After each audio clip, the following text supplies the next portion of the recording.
asalaamaaleykum maa ngi tudd Jamila Diakhaté maa ngi nekk présidente Jamila Help alors Jamila Help nag mi ngi jund le 6 septembre passé mi ngi judd li ko tax a jóg nag mooy jàppale xale yi ñu jàng vraiment parce que tey ku gis xale yi nu ñuy taxawaaloo ci mbedd bi ku gis xale yi nu ñuy nekkee ci mbedd bi nga xam ni jàng rek moo wóor te xale bu amee leneen lu muy def loo xamante ne ci bokkut ak taxawaalu xëy na dem ci école yi jàng loolu yaakaar naa dina jëmale réew bi kanam te dina jàppale xale yi aussi ñu concentré wu benn instant ci seen jàng.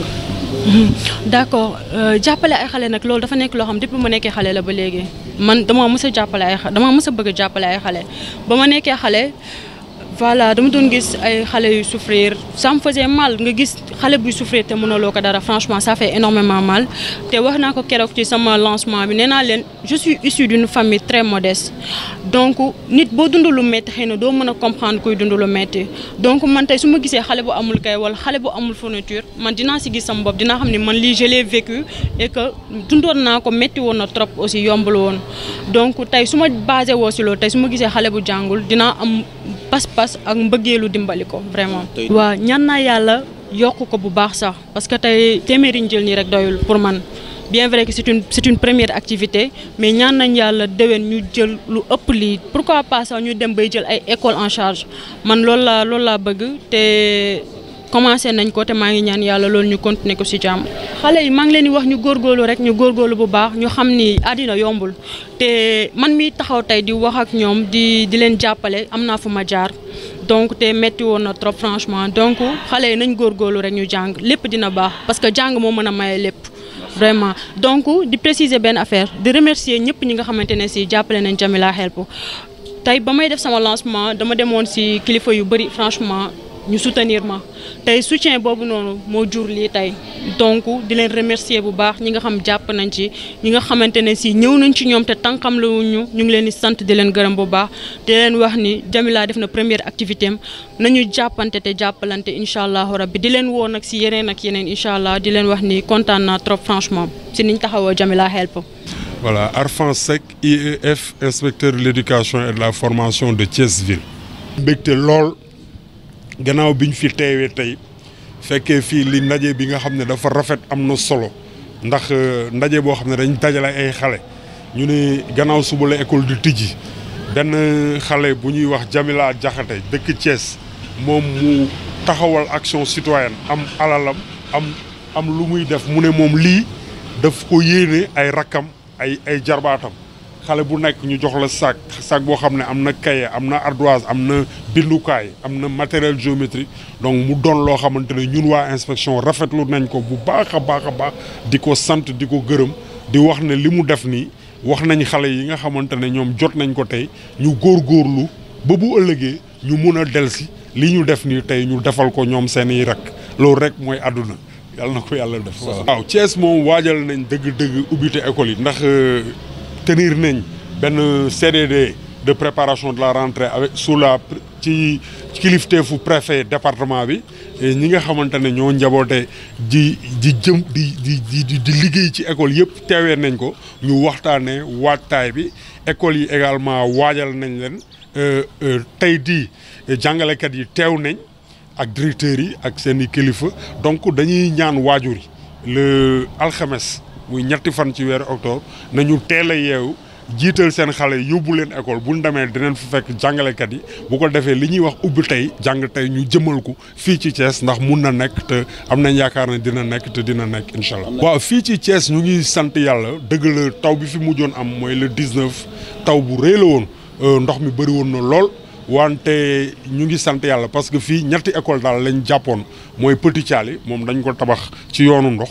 moo tax ndox mi dugg na fa yàq na fa ay livre ak ay manuel mais gannaaw si gi ndox mi dem na école Sëñ Assane Fall 1 également am na ay toitures yu demoon mais foofu askan wi si seen bopp ñoo ñëw defaraatal ko seen bopp am nañ jafe-jafe tam école Thionax Campong mais à part ça dans l'ensemble ci lépp ñu ngi sant yàlla fii moom amuñu problème mu ndox amuñu problème intempérie bu soobee yàlla ubbi tey jàng tey dinañ ko mun a jëmmal fii ci Thiès. looy dalalee xelu waajur yi seen doom yi am ren c'est fa entrée en sixième ba le premier xamaguñu fu leen orienté. waaw loolu boo gisee mun nañ jàpp ne entrée en sixième daan na génn ci fin wu mois d'août ci biir mois de septembre xëy na ren am na mun nañ te du retard sax mun nañ jàpp yaakaar ne retard la wante biñ ci jotee ñun buñ ci jotee sunu service technique yi dañ ciy liggéey boo xam ne dafa laaj xarañteef mooy que ne li ñuy wooyee carte scolaire mooy ñu yore planification xam fi école yi nekk ak ñi nga xamante ne ñoo yoroon examen et concours ñu leen di wax waa Texaco ñoom dañuy toog xool école bépp CM boo xam ne dafa am ay école yu ko wër ñu fexe xale yi fi ñu admet ñu yóbbu leen foofu pour bañ leen gaañ pour bañ leen sonal loolu nag liggéey la boo xam ne dafa am lu mu laaj ñu nekkoon si mais pare nañ ko tey yooyu yëpp yemb na yóbbu nañ ko ci école yi xale yi ku ci nekk xam na fi nga jëm donc fi ñu jëm noonu ñu ngi ñaan yàlla defal leen fa jàmm ñu continuer am ndam seen njàng jëm kanam.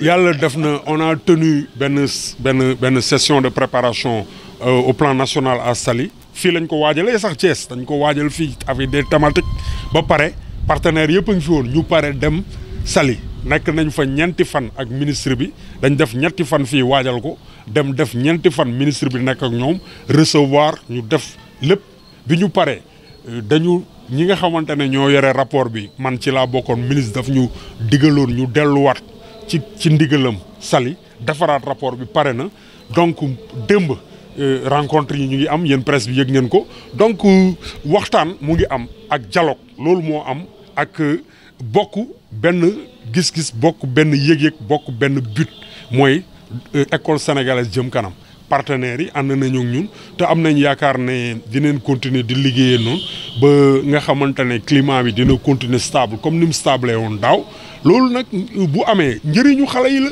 te xale yi sunuy xale la ñoom xam nañ ko ñëpp xam nañ ko xale yi Sénégal la yàlla ñu yàlla jàppale ñu wéyale loolu yàlla dina ko def. Je m'appelle Jamila Diakhaté, je suis présidente de l'association Jamila Help.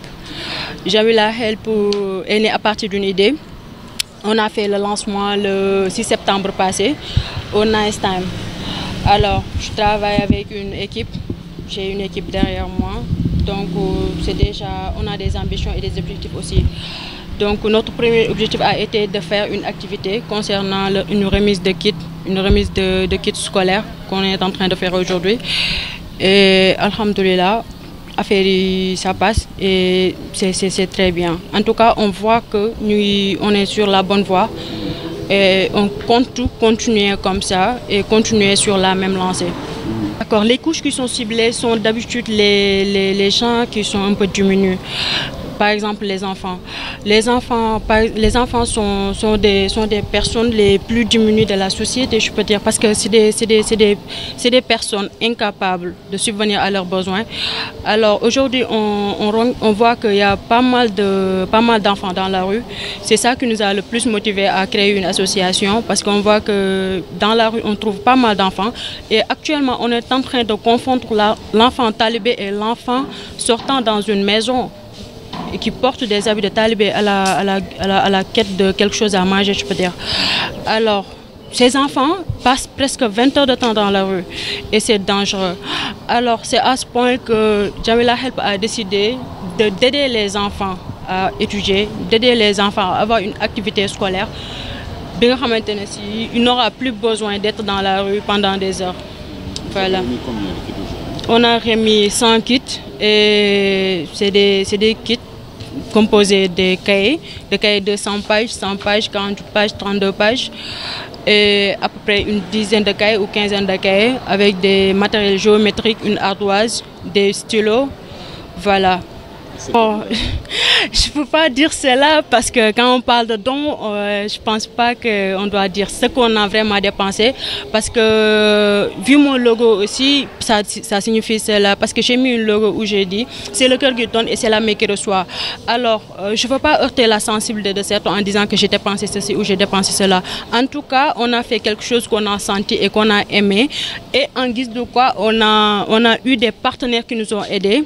Et ces partenaires aussi étaient au lancement de Jamila Help. Ils nous ont soutenus et aujourd'hui, on a respecté ce que nous avions dit avec eux. C'était de préparer une activité, ce collecte de dons. Ils ont vraiment participé à ça. Donc voilà, aujourd'hui, le résultat est là et on est très fiers, franchement. Oui, Jamila en tant que présidente est différente de Jamila actrice. Vous êtes actrice? Ouais, je suis actrice. Je suis actrice de cinéma et de publicité aussi. J'ai fait pas mal de pubs, j'ai fait aussi des séries. Mais peut-être ce nom m'a permis aussi d'aider parce que quand tu es dans les petits écrans, peut-être ça va permettre de connaître beaucoup plus de choses parce que tu es un peu, je sais pas, tu es un peu exposé. Les gens vont venir vers vous dire que j'ai tel problème, j'ai tel problème. Alors, en guise de ça, je n'ai pas quelque chose à donner quand même, mais je peux, à travers mon nom, faire quelque chose et les redonner aux enfants. Par rapport à ça, d'abord, sur le côté de l'éducation, on est en train de faire un pas. On est en train de faire un pas et il y a d'autres qui vont venir. Mais en tout cas, l'éducation est notre première cible pour aider les enfants à aller étudier, d'avoir d'autres activités que d'errer dans les rues. Juste, je les encourage parce que je veux leur dire juste que la pauvreté ne doit pas être un handicap à un enfant de ne pas aller étudier. Ça ne doit pas être un handicap pour un enfant de ne pas avoir le courage d'affronter certaines choses. Voilà, un sentiment de satisfaction et véritablement de joie et de fierté. Hier, nous avons été contactés. Et c'est la raison pour laquelle aujourd'hui, malgré le calendrier chargé, nous avons pu faire le déplacement. Nous avons tenu à faire le déplacement pour venir assister à cette belle cérémonie et véritablement féliciter et remercier mademoiselle Jamila Diakhaté qui a eu cette belle initiative qui, en cette veille de rentrée des classes, véritablement faire une dotation de 100 kits scolaires composés d'un cartable, de cahiers, d'ardoises, d'écritoires et de matériel kit géométrique pour les enfants. C'est une action à saluer et qui est de haute portée citoyenne. Parce que nous l'avons dit, elle aurait dû faire autre chose, elle aurait pensé peut-être faire autre chose, mais elle a pensé aider ses jeunes frères, ses jeunes sœurs. Et donc c'est une action à saluer. Et nous avons demandé aux élèves justement qui sont venus, aux élèves bénéficiaires de ce geste-là, nous leur avons demandé de redoubler d'efforts dans les études pour que demain, qu'ils puissent revenir eux-mêmes, rendre la monnaie, faire des actions de ce genre en direction de leurs petits frères et de leurs petites sœurs. Bon, par rapport aux intempéries, là, nous touchons du bois. Du côté de Thiès, on a connu quelques difficultés après la dernière pluie, la forte pluie du 19 septembre. C'était Petit Thiali, où une école qui est construite dans des bas-fonds. L'eau était entrée dans l'école et nous avons perdu à ce niveau des manuels et du matériel. Mais l'eau est partie. Et du côté de Serigne Hassan Fall, quelques toitures endommagées ont été reprises par la communauté. Et il y a du côté de Tchonar Champong également. Mais pas de grosses difficultés. Dieu merci, nous touchons du bois. Pour les intempéries, ça va. Les écoles sont déjà préparées et sont prêtes pour le Oubité Djangtei. Voilà. Voilà, ce matin, nous avons eu à relever des statistiques, à faire un pointage sur la base des présents. Et le taux est assez satisfaisant. Ils sont sur place. Voilà, le personnel est en place. L'appel à l'endroit des parents et des élèves. Voilà, il s'agit justement pour que les parents puissent véritablement libérer les enfants, qu'ils viennent tôt le 3 pour donner corps au concept Oubité Djangtei parce que le personnel est en place, des écoles sont déjà préparées et des actions menées par-ci et là à travers des actions citoyennes comme celles que nous venons de vivre aujourd'hui. Donc voilà, le dispositif est fin prêt pour le démarrage effectif des enseignements-apprentissages. Du côté de l'inspection, nous avons pris des initiatives depuis la fin de l'année en préparant déjà des tests de positionnement avec la 3e étape.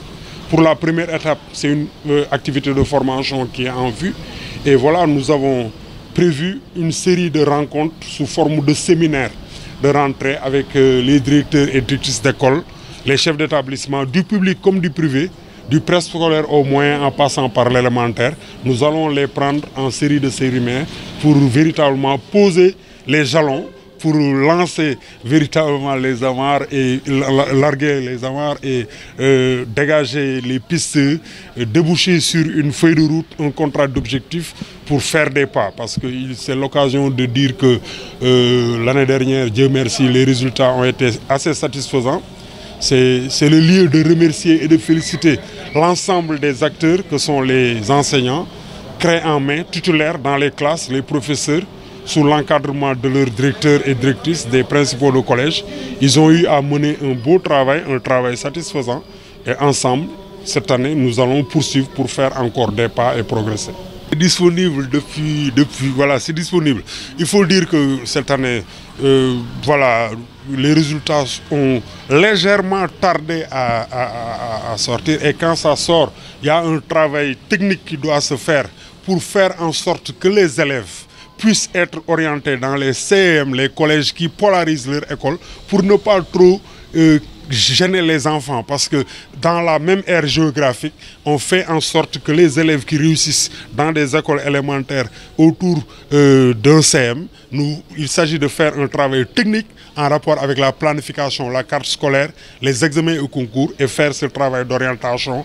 Donc voilà ce qui est fait, et depuis aujourd'hui, voilà, les orientations sont disponibles. Nous avons envoyé au niveau des principaux de collège d'accueil, et nous avons dans les écoles d'origine également donné le produit, l'élément numérique et l'élément physique. Donc voilà.